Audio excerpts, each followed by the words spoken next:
Hello, my name is Sai Owusu, and I'm going to be speaking on the effective communication with the media and also on career planning. What is the purpose of interviews with athletes? Because interviews with athletes, they're there to attract sponsors and boost their status. Also, they're there to help to respond to any issues that have currently been happening, whether on the news or the person's personal life, so you can get a catch up on that. It's also used to promote work done by athletes to ambassadors so then they can look into that more. And also for match analysis after a game, so you can see what was happening during that game and you can watch on their performance. Different types of media include social media, which Twitter comes underneath, magazines, internet, radio, and television. Many people use these in their daily lives to get messages across to people. Magazines can be picked up even in train stations and these places where you can see interesting information on athletes. Where people use that to judge, maybe, and internet, people get a lot of information from that as well, because it's not only just one site that you can go to, it's many other sites that you can go to see what's been happening and see what news is up. Radio as well is live. That's what people like the most, like to tune into, so they can see exactly what they're saying at a moment in time, because it's live. Television, there's live TV and there's recorded programs, such as there's some programs where, like BBC, will be live with things that are happening, but there's some that will be pre-recorded. They'll sit and arrange questions that are going to be asked and then they'll speak about them. And social media is obviously what the athlete does. What people have been putting around on social media. The different type of interviews that athletes take part in are television, radio, newspapers, pre and post match. Television live interviews with athletes is probably one of the most used ones, because people can see what's happening live. Some people, because of modern technology, can tune in. They can even call in sometimes and ask them questions themselves. Whereas if it's recorded, it's on television interviews, but the recorded version, you have to wait for it.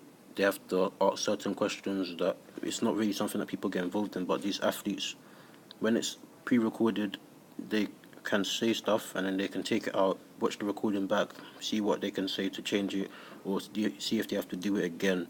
Whereas if it's live, what's been said has been said and there's no way to take it back. Radio as well. Radio is live, so athletes, they have to be careful what they're saying. Newspaper interviews, athletes be taken, they get journalists come along and they write stuff about these athletes. Sometimes they use quote marks and speak about what they're speaking on as well, and use their exact words. Sometimes they switch it up as well. Pre and post match interviews is probably the most used one, because before and after matches as well. Before matches, they'll speak on what they think they're going to do that game, what they've done to prepare for that game, how they think the game's going to go, if they think they're going to win and whatever. And post match is where after the match, when they look on their performance, their team's performance, and how they think everyone's done. Look at the other team, speak about the game because it's finished now. Significant others to have interviews with include sponsors, officials, teammates, agents, fans, and coaches. Sponsors is a big part of this because they help the player to generate, whether it's money or goods as in items, other than from playing football.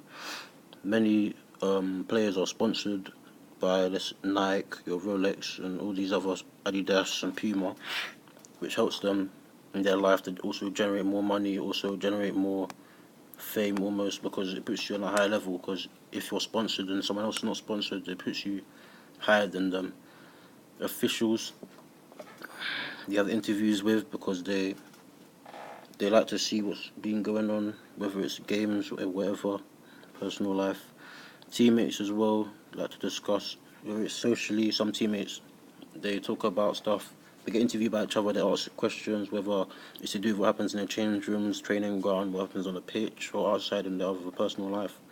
Agents as well, they have interviews with, because they want you to be at the best team that you could possibly be at, and to be playing to the best of your capability. They don't want you to be falling behind in teams where you're not going to be wanted or you're not going to be improving as a player. Some fans tune into live TV, where now you can speak to players, you can call in, you can speak to them, ask some questions, and see what they're up to. Coaches as well want to see how the players are, to make sure they're okay, because if your player's not okay, then how are you going to know without interviewing them? So it's important for coaches, as they're almost in charge of these players, so they have to make sure that their players are even okay to be playing this game. How to speak in different types of interviews. If you was to have an interview with a radio station, it's most likely that you're going to have to speak carefully. You have to be careful with what you're saying, because it's live. You have to speak formally as well, so then people don't judge you from maybe that this one radio session. Many athletes go to radio stations and they pass off information that shouldn't be passed off, I could say. Also, some say some stuff that they regret saying, but it's a radio, so it's live, so whatever you're saying, you can't go back and say, oh no, sorry, I wasn't meant to say that, and cut it out, because it's live, so it's happening right now. Interviewing live on TV, also again, because of new technology, you are able to rewind, pause, record on all this stuff, which means that if an artist says something, if an athlete says something, you can go back, listen to it, and keep playing it over and over again if you want. And you can even use this against them. Some people do this, especially journalists. They use previous information or things that athletes have said in the past to bring up back to the future and scare them with. Also, you can be interviewed off live TV, where many athletes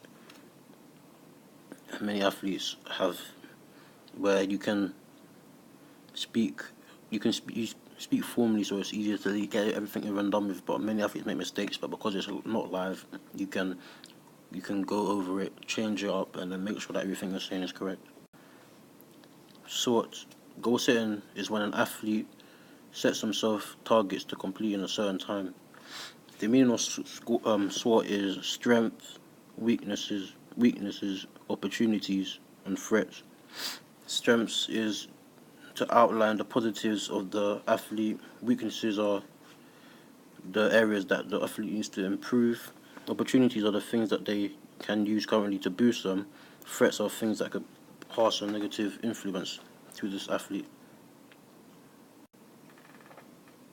SWOTs for my athlete Toby.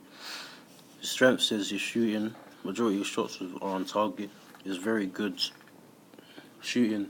It's very accurate. He has a high percentage of like on target shots and good shots that keepers are gonna struggle with, which is good for him, which helps him to be a good player in his position, which is a striker.